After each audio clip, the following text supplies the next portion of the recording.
जय हिंद दोस्तों। एक लंबी कॉन्फ्लिक्ट की तैयारी की जा रही है इस समय। एल्यूमिनियम की एक नई फैक्ट्री नागपुर के अंदर इनॉग्रेट की जा रही है। अब मिसाइल्स बनाने के लिए जो एल्यूमिनियम की जरूरत है वो भारत के अंदर ही बनेगी। आने वाले दिनों में ऐसी क्या चीजें होने वाली हैं कि जिसके वजह से ये चीज यहाँ पे हो रही है इस समय, इसके बारे में आज राजनाथ सिंह जी ने कुछ बातें की हैं। और भारत और पाकिस्तान के बीच में डिप्लोमेटिक एस्केलेशन हो रहा है इंडस वाटर ट्रीटी को लेके। यूरोप के अंदर इस समय डिस्कशंस करवाई जा रही हैं और आज यूनाइटेड नेशंस के अंदर भारत ने पाकिस्तान को झाड़ दिया और अफगानिस्तान ने पाकिस्तान के ऊपर हमला कर दिया, ड्रोन स्ट्राइक्स कर दिए पाकिस्तान के अंदर। और यूनाइटेड नेशंस ने अब बांग्लादेश को और भारत को दोनों को कहा है कि आप ह्यूमन डिग्निटी की रिस्पेक्ट करो, इलीगल बांग्लादेशियों को वापस मत भेजो। जी हाँ, ऐसा आज यूनाइटेड नेशंस ने बोल दिया। और ईरान का जो टॉक्स है वो कोलैप्स हो चुका है। जी हाँ, शुरू होने से पहले ही खत्म हो गया है ये सो कॉल्ड पीस डील। आज उसको लेके बड़े डेवलपमेंट्स हुए हैं और भारत के अंदर अब हमारी जो पार्लियामेंट्री पैनल है उनकी मीटिंग हो रही है। ये भारत पाकिस्तान और भारत चाइना के रिलेशंस को लेके इस समय मेजर डिस्कशंस चल रहे हैं। शशि थरूर लीड कर रहे हैं पार्लियामेंट्री पैनल के डिस्कशंस को। और इन सब के बीच में 2 खालिस्तानी जिंदाबाद फोर्स के ऑपरेटिव्स को अरेस्ट कर दिया गया है। आज भारत के अंदर डिपोर्टेशन भी हो चुकी है मलेशिया के अंदर से। और रशिया के अंदर भयंकर अटैक्स हो रहे हैं मॉस्को के अंदर। अब क्या व्लादिमीर पुतिन न्यूक्लियर ऑप्शन का इस्तेमाल एक्सरसाइज करेगा, यहाँ पे ऐसी बातें हो रही हैं। और आज रशिया और एशियन देशों के बीच में भी एक मीटिंग हुई। यहाँ पे भारत का एक बहुत मुख्य एंगल सामने आता है। और आज हमारे चीफ इकोनॉमिक एडवाइजर ने भी आज कह दिया कि भारत के अंदर अब सॉफ्टवेयर, कंप्यूटर और एमबीए की पढ़ाई करने का जो एडवांटेज है वो खत्म हो चुका है और वेल्डिंग, कारपेंटरी, प्लम्बिंग सीखना पड़ेगा सब लोगों को। जी हाँ, यूथ के लिए आज ये मैसेज दे दिया। यहाँ पे अचानक ये बात क्यों कह दिया दोस्तों? और हमारे सिक्योरिटी एजेंसीज इस समय हाई अलर्ट पे हैं। पाकिस्तान ऑक्युपाइड कश्मीर के अंदर आज नई एस्केलेशन देखने को मिली है दोस्तों। इसके अलावा और बहुत सारे और अपडेट्स हैं जो हम इस वीडियो के अंदर डिस्कस करेंगे। इसके लिए लाइक का बटन अभी का अभी दबा दीजिए, सब्सक्राइब का बटन दबा दीजिए। देखिए, जो इन्फॉर्मेशन मैं आपके साथ अगले 30 मिनट में शेयर करूंगा इकट्ठा, ये आपको पूरे यूट्यूब में कहीं नहीं मिलेगा। इसके लिए सब्सक्राइब का बटन दबा दीजिए और अपडेटेड रहिए। चलिए स्टार्ट करते हैं। मेरा नाम है गिरीश और आप देख रहे हैं एम जियोपॉलिटिक्स। चलिए स्टार्ट करते हैं।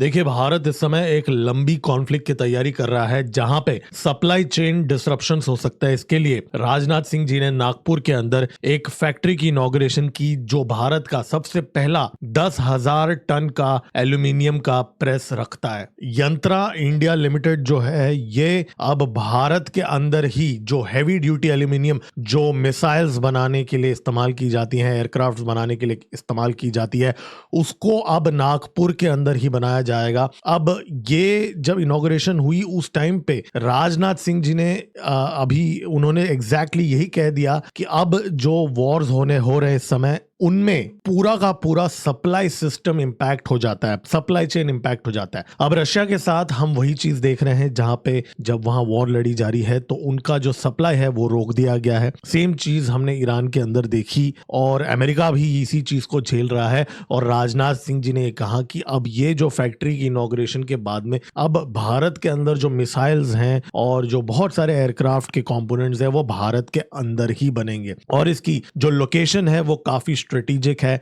नागपुर में है, तो काफी सिक्योर किया जा रहा है इस समय हमारा सप्लाई चेन को। उन्होंने कहा कि ऑपरेशन सिंदूर के बाद में पूरे विश्व ने देखा कि भारत के साथ कोई खिलवाड़ नहीं कर सकता और अब ये वो पुराना वाला इंडिया नहीं है, ये नया वाला इंडिया है। देखिए, अब जो मिसाइल के जो ढांचे हैं और बहुत सारे कंपोनेंट्स है वो हम इंपोर्ट करते थे, अब वो यहीं पे बनेंगे नागपुर में। देखिए, पाकिस्तान की तरफ से इस हफ्ते भारत को घेरने की बहुत कोशिशें की जा रही थी।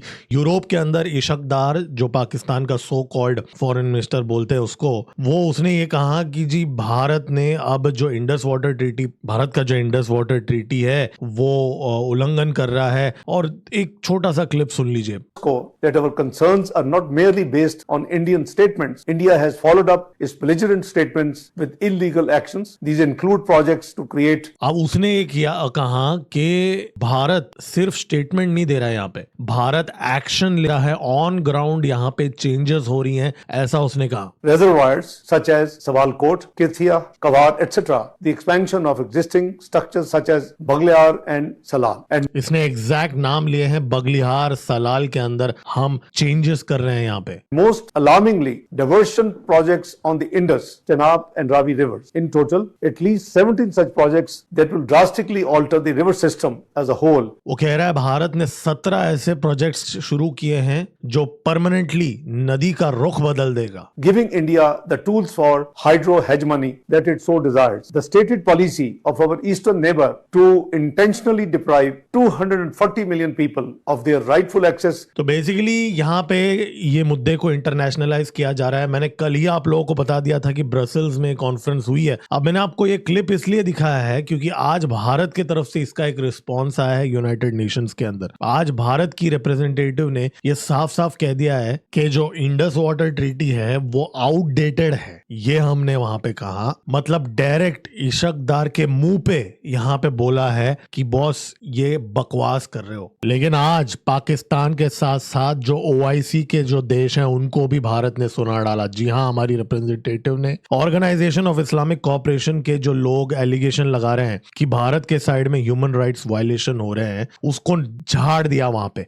इस समय लाखों लोग पाकिस्तान ऑक्युपाइड कश्मीर के सड़कों पे हैं, इस समय आजादी के नारे लग रहे हैं और भारत के साइड में एकदम शांति है, बिजली है, एजुकेशन है, हेल्थ केयर है, सब कुछ जबरदस्त है, रिलीजियस फ्रीडम है।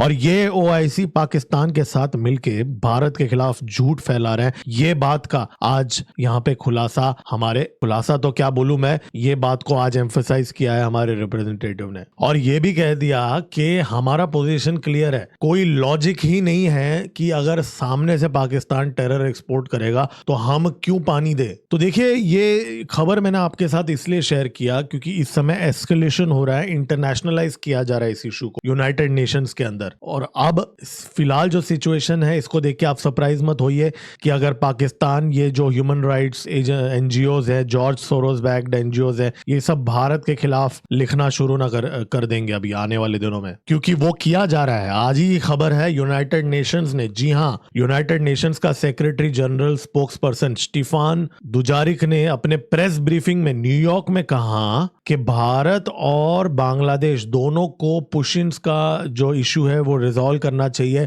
और ह्यूमन डिग्निटी को रिस्पेक्ट करना चाहिए। पुशिन्स के मुद्दे के ऊपर हमारा कंगलों के साथ जो बॉर्डर है वो बात अब न्यूयॉर्क तक पहुंच चुकी है। मैं आपको इस चैनल में पिछले महीनों से मैं बता रहा हूं, इस चीज को मोहम्मद यूनुस, जॉर्ज सोरोस और यूएस स्टेट डिपार्टमेंट इंटरनेशनलाइज करेंगे और आगे आने वाले कॉन्फ्लिक्ट के अंदर इसको एक पॉपुलर मुद्दा बनाएंगे विश्व में। अब ये स्टेटमेंट कब आया? ह्यूमन राइट्स वॉच नाम की एक ऑर्गेनाइजेशन जो कल हमने डिस्कस किया था, उन्होंने एक आर्टिकल छापा था जहां पे उन्होंने बोला भारत जो है फोर्सफुली मुस्लिम बांग्लादेशियों को पकड़ के भेज रहा है जस्ट बिकॉज वो रिलीजन के बेसिस पे भारत ये कर रहा है। ऐसा झूठा और गंदा आरोप लगाया था ह्यूमन राइट्स वॉच के वेबसाइट के अंदर। और आज यूनाइटेड नेशंस में न्यूयॉर्क में स्टेटमेंट आती है, तो आप यहाँ पे क्रोनोलॉजी समझिए कि यहाँ पे चल क्या रहा है। तो भारत को यहाँ पे एग्रेसर बताया जा रहा है। ये सेम चीज अगर आपको याद है गाजा में हुआ था, वो बात अलग है, अभी तो इजराइल ने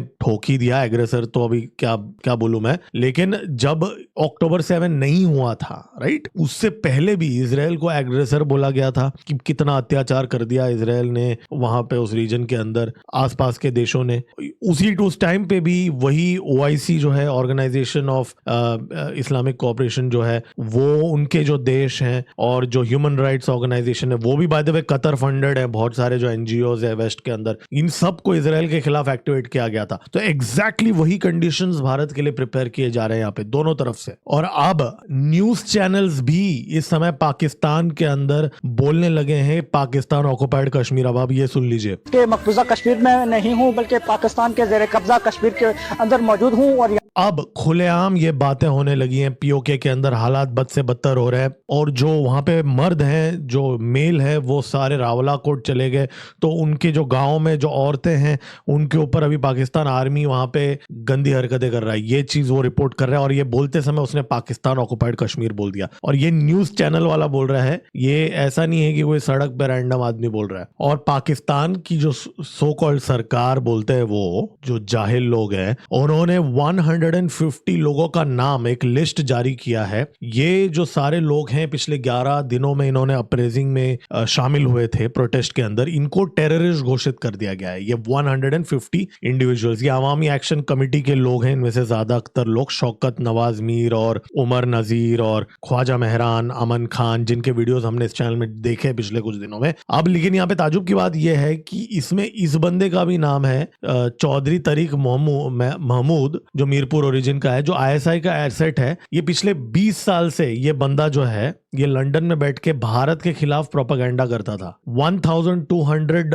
पाकिस्तान स्पॉन्सर्ड डेमोन्स्ट्रेशंस इसने जम्मू एंड कश्मीर को लेके कराए हैं लंदन में पिछले 20 सालों में। ठीक है, ये पाकिस्तान पेट्रियोटिक फ्रंट का भी प्रेसिडेंट है, आईएसआई से के लिए काम करता था दशकों तक। आज इसने बस एक छोटी सी बात क्या बोल दी, पीओके के अंदर जो अत्याचार हो रहा है, इसको टेररिस्ट घोषित कर दिया गया है। अब आप सोचिए, पाकिस्तान ने वो काम कर दिया है जो उनको करना चाहिए था। जी हाँ, ये तो है ही टेररिस्ट ना। तो अब कहने का पॉइंट ये है, पाकिस्तान के अंदर हालात इतनी खराब है कि जो आईएसआई के लोग हैं, जो विद्रोह कर रहे हैं, उन्हीं को टेररिस्ट घोषित किया जा रहा है इस समय। इतनी खराब हालत चल रही है वहां पे। और आज 15वां दिन है, कम्युनिकेशन ब्लैकआउट है। सोचिए, 15 दिन से इंटरनेट नहीं है, पूरा, इनफैक्ट पूरा कट ऑफ कर दिया गया है। और ये जो वीडियोस आ रही हैं, अब ये कैसे आ रहे हैं, उसके पीछे भी कुछ राज है। देखिए, आज अफगानिस्तान ने ड्रोन स्ट्राइक्स कर दिए हैं पाकिस्तान के अंदर। अफगानिस्तान की मिनिस्ट्री ऑफ नेशनल डिफेंस ने इसका डिक्लेरेशन दे दिया है। ये जो अटैक्स हैं, उनका दावा है दैश के एफिलिएट्स के ऊपर उन्होंने किया, मतलब ISIS के ऊपर किया। अब ये जो ऑपरेशन है, ये ड्रोन स्ट्राइक्स हुए हैं यहाँ पे बलोचिस्तान और KPK के अंदर, ये 2 प्रोविंसेस के अंदर। अब तालिबान का ये मानना है कि ये लोग पाकिस्तान के ISI के साथ काम कर रहे थे और वहां से अफगानिस्तान के अंदर टेरर अटैक्स कराने की प्लान कर रहे हैं। अब आप सोचिए, जो काम पाकिस्तान का ISI दावा कर रहा है कि TTP के हाइडआउट्स अफगानिस्तान के अंदर है, ऐसा बोल के अफगानिस्तान के अंदर स्कूल्स, घरों के ऊपर, हॉस्पिटल्स के ऊपर बॉम्बिंग जो पाकिस्तान कर रहा है, अब कुछ ऐसा ही चीज तालिबान भी कर रहा है। लेकिन उनका यह दावा है कि यहाँ गुलिस्तान एरिया जो है, किला अब्दुल्ला डिस्ट्रिक्ट बलोचिस्तान के अंदर, और शकरबब एरिया जो है, गिरदी जंगल चागाई डिस्ट्रिक्ट के अंदर, यहाँ पे उन्होंने बॉम्बिंग की है। फिर KPK के अंदर ओरकजाई एजेंसी के पास उन्होंने किया है, यहाँ पे ISIS को इन्होंने टारगेट किया है यहाँ पे। और ये जो ड्रोन्स हैं, ये रूडिमेंट्री ड्रोन्स हैं।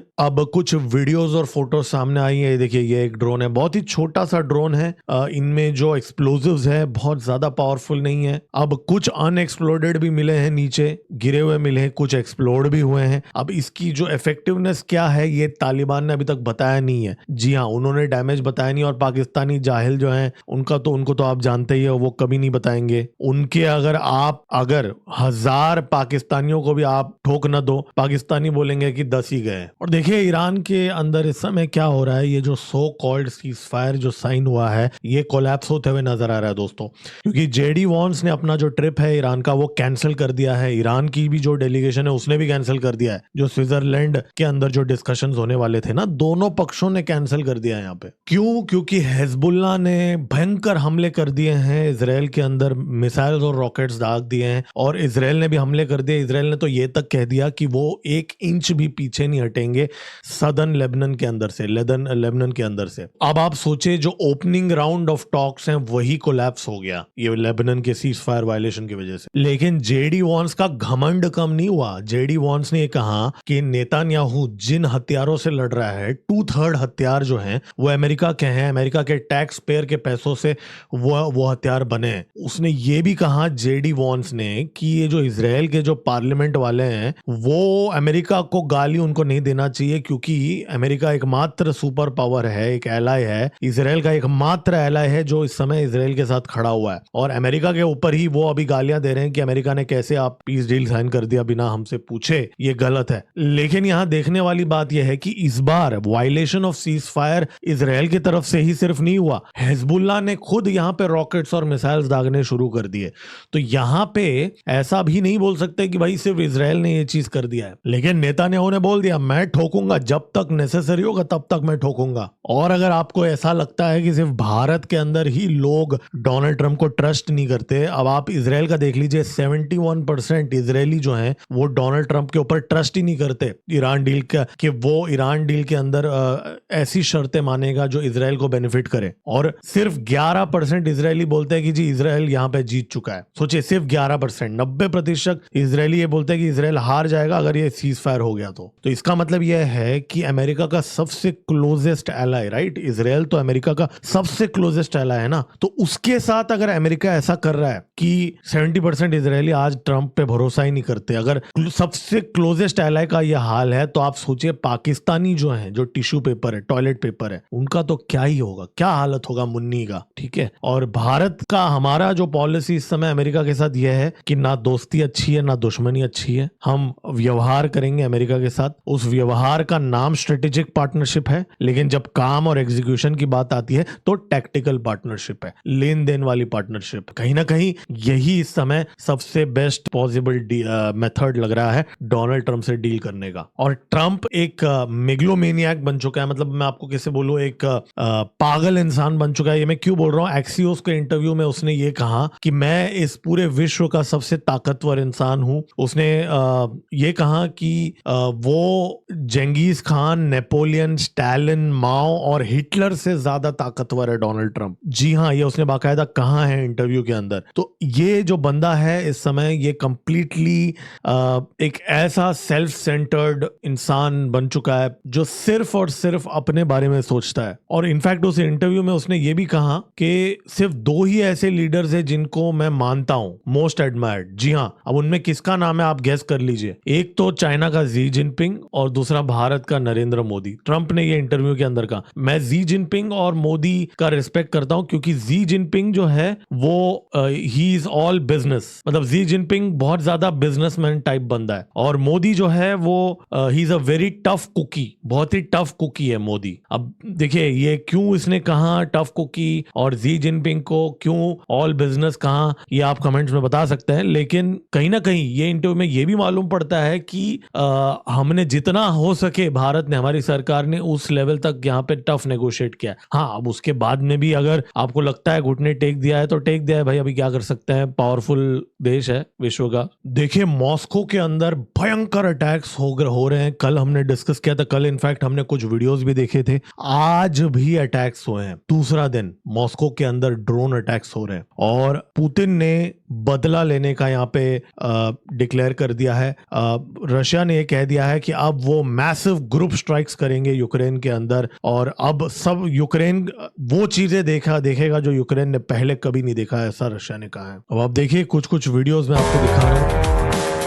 ये मॉस्को शहर के अंदर यहाँ पे शूट डाउन हो रहे हैं ड्रोन्स, जैसा कि आप ये वीडियो में देख रहे हैं। और यूक्रेन इस समय इतना ज्यादा भड़का रहा है रशिया को। अभी एक डिफेंस एक्सपो चल रहा है जहां पे यूक्रेन का एक स्टॉल था, वहां पे वो वीडियोस दिखा रहे थे, मॉस्को में जो ब्लास्ट हो रहे हैं उसके वीडियोस दिखा रहे थे। आप सोचिए एक डिफेंस एक्सपो के अंदर ये चीज यूक्रेन दिखा रहा है, जेलेंस्की दिखा रहा है। देखिए मॉस्को के सिटी सेंटर और शहर के अंदर हमले हो रहे हैं सिविलियंस के ऊपर। इनफैक्ट कल रात की जो वीडियो थी वो तो डरा देने वाली वीडियो थी। ये देखिए पूरा काला काला बादल हो गया पूरा मॉस्को, वो पूरा तेल जल रहा था। कुछ ऐसा ही सीन हमें ईरान में देखने को मिला था जब इजराइल ने हमला किया था, तब भी ऐसा चीज देखने को मिला था हमें। लेकिन एक चीज मानना पड़ेगा, यूक्रेन के एंटी ड्रोन सिस्टम्स बहुत बढ़िया काम करे। देखिए ये वीडियो देखिए कैसे इंटरसेप्ट कर रहा है, देखिए ये लोग एक्सपर्ट हैं। और अब खबरें, अंदर की खबर ये आ रही है कि भारत, हमारी सरकार इस समय जेलेंस्की के साथ बात कर रही है ये एंटी ड्रोन सिस्टम्स के लिए। जी हाँ, यही वो डील्स हैं जिसके बारे में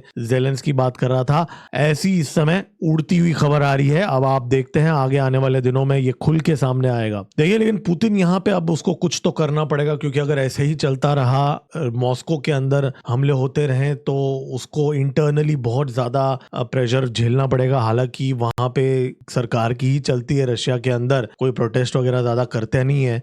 लेकिन ये भारत के लिए भी एक रेड फ्लैग है कि एक पॉइंट के बाद में ड्रोन से प्रोटेक्ट करना किसी भी देश के लिए बहुत ही मुश्किल। आप देखिए गल्फ के अंदर क्या हुआ, अमेरिका के साथ कैसे हुआ, सारे बेसेस ध्वस्त हो गए। वो बात अलग है, हमारे पास हमारे L-70 गन्स हैं और बहुत सारे जो कस्टम मॉडिफिकेशंस हमने किए हैं वो इनसे बहुत सुपीरियर है, ये जो मेथड्स इस्तेमाल कर रहे हैं। क्योंकि ये जो लोग हैं ये लोग मैन पैड्स का इस्तेमाल कर रहे हैं। अभी देखिए हाईवे पे बैठा हुआ है रशियन ट्रूप मॉस्को में और वो मैन पैड फायर कर रहा है और वो मैन पैड मिस हो गया, हिट भी नहीं हुआ। तो वहां पे सड़कों के ऊपर रशियन आर्मी घूम रही है मैन पैड लेके, कहाँ क्या ड्रोन आ रहा है हम उसको इंटरसेप्ट कर लेंगे। तो ये तो हालत है रशिया के अंदर इस समय।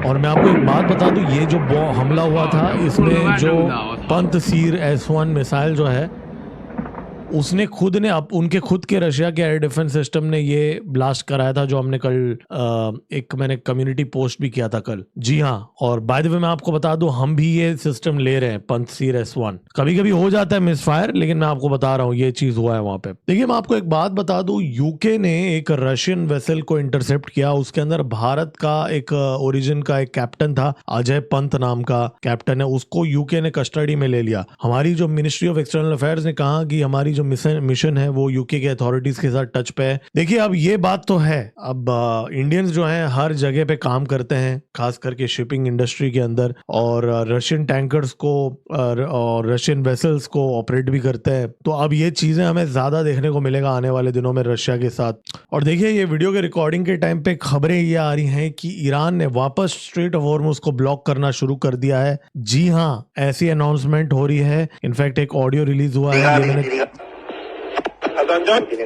ये मैंने चेक भी किया है 2-4 सोर्सेस के अंदर, ये सच ही लग रहा है कि वापस हॉर्मुज बंद हो चुका है, क्योंकि इजराइल और हिजबुल्लाह के बीच में स्ट्राइक्स हो रहा है। मैं आपको याद दिला दूं, कुछ ही घंटों पहले पर्शियन गल्फ स्ट्रेट अथॉरिटी ने एक स्टेटमेंट रिलीज किया गया था कि वो स्ट्रेट ऑफ हॉर्मुज को ओपन कर रहे हैं आज ही के दिन। आप सोचिए आज ही के दिन पर्शियन गल्फ स्ट्रेट अथॉरिटी ने पहले एक स्टेटमेंट मैं आपको जो दिखा रहा हूँ रिलीज किया कि जी हम ओपन कर रहे हैं, फिर कुछ ही घंटों बाद IRGC की नेवी बोल रहे हैं कि हम अलाउ नहीं कर रहे हैं। तो इस समय ईरान के अंदर भी, जो हमने पहले भी डिस्कस किया, ये जो IRGC के जो लोग हैं और खमेनी के जो खमेनी जो है, मुश्तबा खमेनी जो है, उसका और उन दोनों के बीच में क्या कोऑर्डिनेशन है, इस पे एक बहुत बड़ा क्वेश्चन मार्क है यहाँ पे। लेकिन देखने वाली बात है, जब ये ओपन करने के लिए बोला भी जा रहा था, उन्होंने ये कहा कि ये open Persian gulf straight authority के अंडर होगा, मतलब अमेरिका के अंडर नहीं होगा या विदाउट एनी कंडीशंस अटैच नहीं होगा। तो यहाँ पे कहीं ना कहीं एक और कॉन्ट्रडिक्शन है। ट्रंप ने कहा जो ईरान कोई कंट्रोल नहीं होगा स्ट्रेट ऑफ हॉर्मुज में, राइट? अब ये लोग तो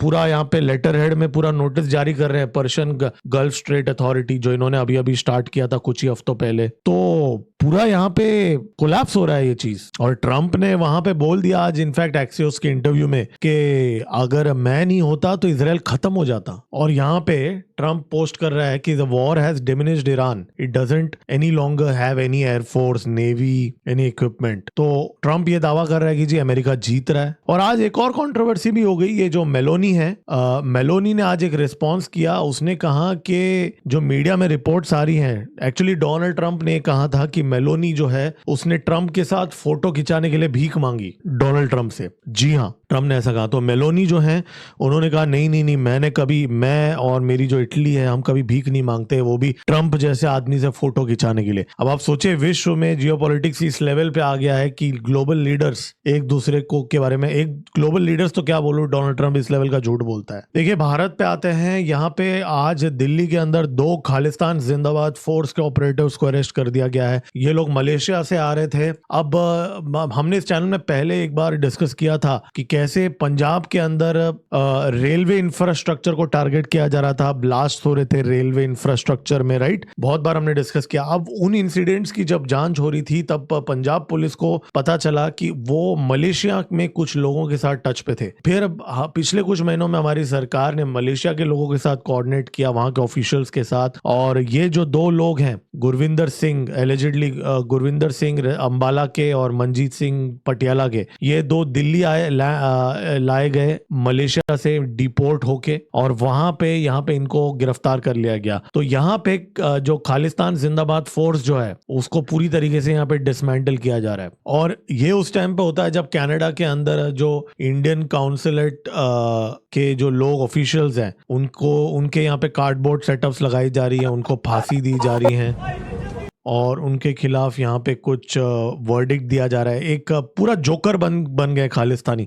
एक्चुअली खालिस्तानी जोकर ही बन चुके हैं बेसिकली। अब आप देखिए ये कोर्ट है अपेरेंटली, ये देखिए ये कोर्ट का जज है अपेरेंटली जो यहाँ पे बैठा है, वो यहाँ पे वर्डिक्ट दे रहा है और ये खालिस्तानी जिनका दिमाग खाली है वो लोग यहाँ पे झंडे लेके खड़े हैं। यहाँ पे फांसी की सजा दी जा रही है कार्डबोर्ड्स को, ठीक है। और फिर यहाँ पे सो कॉल्ड वर्डिक्ट दिया जा रहा है कि कैसे अत्याचार हो रहा है भारत के अंदर। ये जो खालिस्तानी ऑलमोस्ट हर रोज ड्रग केसेस में, हथियार के केसेस में अरेस्ट होते हैं और ये लोग यहाँ पे ऐसी दिखाने की कोशिश करते हैं। देखिए आज भारत के जो चीफ इकोनॉमिक एडवाइजर हैं नागेश्वरन जी, उन्होंने एएनआई के एक इंटरव्यू के अंदर ये कहा कि अगर उनको जब स्मिता प्रकाश जी ने पूछा कि आपको मैसेज क्या देना चाहते हैं आप यंगस्टर्स को, तो उन्होंने आज कहा कि जी अब जो सॉफ्टवेयर, कंप्यूटर और एमबीए का जो जमाना है वो खत्म हो चुका है। सॉफ्टवेयर, कंप्यूटर और एमबीए का जमाना खत्म हो चुका है और मैं बच्चों को एडवाइस देता हूं कि वो वेल्डिंग, प्लम्बिंग, कारपेंट्री और इलेक्ट्रिकल वर्क सीखें। और फिर उन्होंने एग्जाम्पल, उदाहरण भी दिया कि स्विट्जरलैंड, जर्मनी, जापान, कोरिया और चाइना के अंदर भी इन स्किल्स का बहुत ज्यादा रेस्पेक्ट होता है। तो इनको आप छोटा काम मत समझिए, welding, plumbing, carpentry, electrical work, क्योंकि एआई जो है, आर्टिफिशियल इंटेलिजेंस जो है, वो इन कामों को कभी रिप्लेस नहीं कर पाएगा। वेल्डिंग का काम होता है वो एआई नहीं कर पाएगा, ऐसा इनका दावा है। हालांकि आगे ऑलरेडी रोबोटिक्स आ चुके हैं जो ये काम करते हैं वैसे अगर देखा जाएगा तो, कारपेंट्री, वेल्डिंग। लेकिन हाँ ये बात जरूर है कि जब तक वो मेन स्ट्रीम होंगे और 20-30 साल हो जाएंगे, तो अभी के कंटेक्स्ट में देखा जाएगा तो ये उन्होंने कहा। देखिए अब ये खबर मैं इस डेली अपडेट में क्यों शेयर कर रहा हूं आप लोगों के साथ, इसके पीछे कारण ये है कि आप सोचिए कितनी गंभीर स्थिति है कि हमारे देश के चीफ इकोनॉमिक एडवाइजर ये बोल रहे हैं कि आप एमबीए मत करिए, सॉफ्टवेयर मत करिए।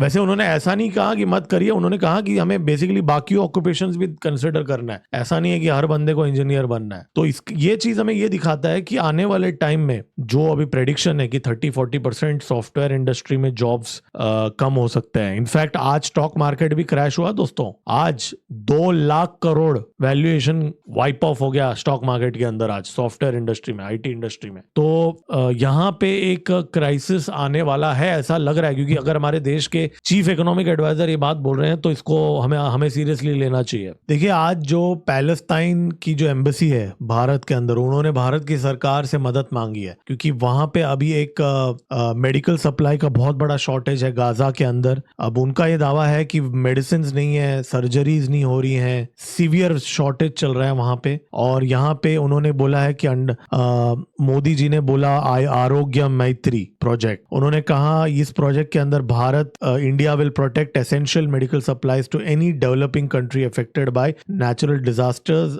और ह्यूमैनिटेरियन क्राइसिस। तो अगर आपने ये बोला है तो फिर आप मदद कीजिए हमें करके पैलेस्टाइन के एम्बेसी ने ये चिट्ठी भेजा है हमारी सरकार को। अब यही पैलेस्टाइन सिंपैथाइजर्स जो हैं भारत को बहुत ज्यादा गालियां देते हैं। हमने न जाने कितने ज्यादा मेडिसिन हमने भेजे हैं पिछले कुछ सालों में। भारत ने मिलियंस ऑफ डॉलर्स एड में दिए हैं पैलेस्टाइन कॉज के लिए। पाकिस्तान, जाहिल पाकिस्तानी जिहादी जो दावा करते हैं कि वो गाजा को सपोर्ट करते हैं, उन भिखारियों ने जितने पैसे दिए उससे कई ज्यादा पैसे भारत ने दिए हैं पैलेस्टाइन को। आज भी जो लोग को ये बात पता नहीं है, आप लोग भी जाके इंटरनेट पे देख सकते हैं, सारी चीजें ऑनलाइन अवेलेबल है। जो पाकिस्तानी एक पैसा नहीं देते पैलेस्टाइन कॉज को और पैलेस्टाइन का भोपड़ी बजाते रहते हैं, उनके पास क्यों नहीं जाते हो आप? आज पैलेस्टाइन की एम्बेसी क्यों नहीं जा रही है सऊदी अरेबिया के पास मेडिसिन के लिए, पाकिस्तान के लिए, जब वो इतना अगर बोलते हैं ना हम मजहबी है और ये सारी चीजें। भारत को लेटर लिखी जा रही है और भारत को यहाँ ये भी बोला जा रहा है कि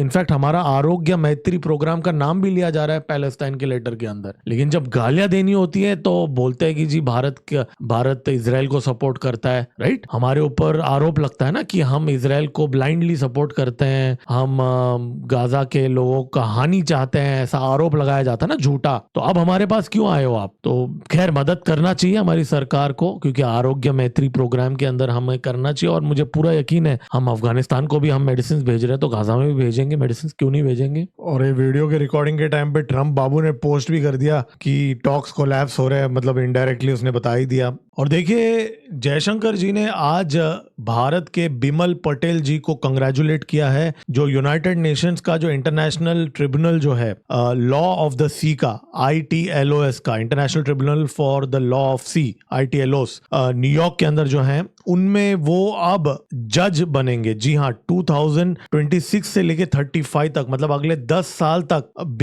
प्रोफेसर बिमल एन पटेल जज बनेंगे इंटरनेशनल ट्रिब्यूनल में। तो मतलब सी के अंदर कोई भी डिस्प्यूट होगा तो उसका जजमेंट वो देंगे। तो आज MEA ने उनको कंग्रेचुलेट किया है। देखिए लेकिन ये जो भारतवासी जो होते हैं ना, जो गोरे लोग के साथ जब काम करते हैं ना अमेरिका में जाके, तो इनका बिहेवियर अजीब सा हो जाता है। तो बहुत ही लो एक्सपेक्टेशन रखिए। भारत के सिटीजन नागरिक हैं तो क्या हुआ, वहां जाके सब बदल जाते हैं, ठीक है। और अब भारत के वैसे तो अभी आजकल कोई बड़ा डिस्प्यूट नहीं चल रहा है UNCLOS के अंदर, ILTOS के अंदर, लेकिन कुछ आ सकता है आगे जाके मैरीटाइम डिस्प्यूट, तो उसमें अपना बंदा बैठा होगा वहां पे, लेकिन अपने बंदे कुछ काम नहीं आते आजकल, तो हमने देखा है। देखिए आज व्लादिमीर पुतिन की मीटिंग हुई एशियन के लीडर्स के साथ। जी हाँ, रशिया एशियन समिट हुई। मैं आपको याद दिला दूं, भारत एशियन का पार्ट नहीं है। एशियन एक तरफ से चाइना का B टीम माना जाता है, मतलब जो भी साउथ ईस्ट एशिया के देश हैं माइनस इंडिया एशियन होता है। तो आज चाइना का B टीम का मीटिंग हुआ रशिया के साथ, और उस मीटिंग के अंदर व्लादिमीर पुतिन भी थे। कजान के अंदर ये मीटिंग हुआ, और उस मीटिंग के अंदर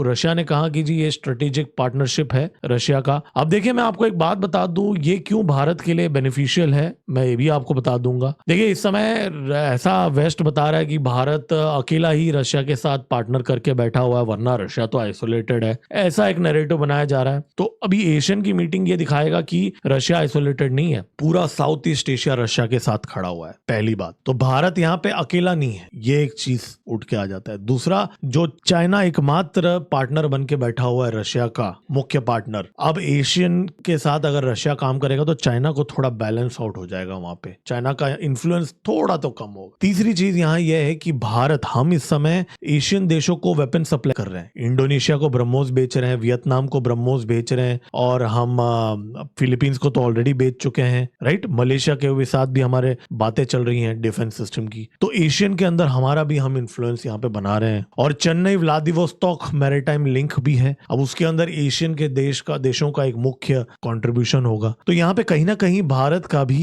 एक बेनिफिट होगा अगर रशिया एशियन के देशों के साथ एंगेज करेगा। चलो जी, बहुत हो गई सीरियस बातें, अब समय है कॉमेडी टाइम का। और कॉमेडी माने पाकिस्तान। तो भाई आज कौन सा क्लिप है, अब पाकिस्तानियों को स्वाद समझ में आ रहा है कि बेइज्जती क्या होती है, जलील होना क्या होता है।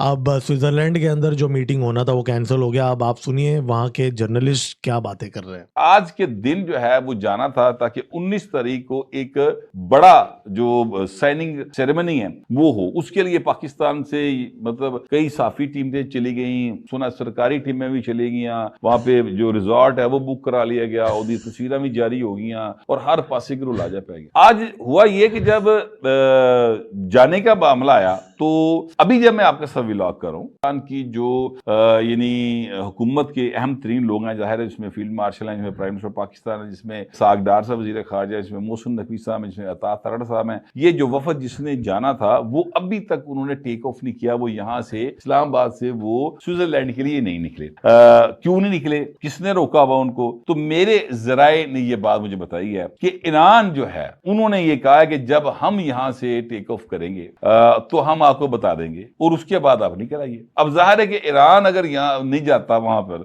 और अमेरिका जो है उसके लोग वहां पर नहीं जाते, तो पाकिस्तान ने उत्थे की करने जाना? क्योंकि जो साइनिंग सेरेमनी है वो तो ऑलमोस्ट हो चुकी है, अगर आप नोट कीजिए तो यानी एक मामला जो है वो डिजिटल साइन वो सब तरफ हो गए हैं। ये जो एक बाकायदा तौर पर जो टेक्नोलॉजी है सॉफ्टवेयर इंजीनियरिंग की, तो बेसिकली पाकिस्तानियों का कट चुका है। ईरान ने पाकिस्तान पाकिस्तानियों को बोला आप लोग को मत आओ स्विट्जरलैंड, हम भी नहीं जा रहे। और पाकिस्तानियों ने पूरा होटल बुक कर दिया, रिजॉर्ट्स बुक कर दिया, भिखारी पाकिस्तानियों ने जो भी कटोरे में थोड़ा बहुत चिल्लर है उसका इस्तेमाल करते हुए सब कुछ अरेंजमेंट कर दिया इस्लामाबाद अकॉर्ड की साइनिंग के लिए, और टाई टाई फिस हो गया। हमेशा ऐसा ही होता है पाकिस्तानियों के साथ। तो दोस्तों आगे आने वाले दिनों में हम इन चीज़ों को बहुत ही नज़दीकी से डेली बेसिस पे ट्रैक करेंगे। इसके लिए सब्सक्राइब का बटन दबा दीजिए। देखिए जो इन्फॉर्मेशन मैंने आपके साथ अभी पिछले 30 मिनट में शेयर किया है, ये आपको इकट्ठा एक जगह पे कहीं नहीं मिलेगा यूट्यूब में। इसके लिए सब्सक्राइब का बटन दबा दीजिए और लाइक का बटन दबाना तो बनता है बॉस, क्योंकि देखिए आपके एक लाइक के बटन दबाने से इस चैनल का रीच बढ़ेगा और ज़्यादा लोगों तक ये चैनल पहुंचेगा और ये वीडियो पहुंचेगा। और सुपर स्टिकर खरीद के आप इस चैनल को सपोर्ट कर सकते हैं। क्यूआर कोड आपके सामने है, इसमें भी आप कंट्रीब्यूट करके हमें सपोर्ट कर सकते हैं, क्योंकि ये चैनल आप ही के सपोर्ट से चलता है। तुरंत मिलते हैं अगले वीडियो में। मेरा नाम है गिरीश और आप देख रहे हैं जियो पॉलिटिक्स। जय हिंद, भारत माता की जय।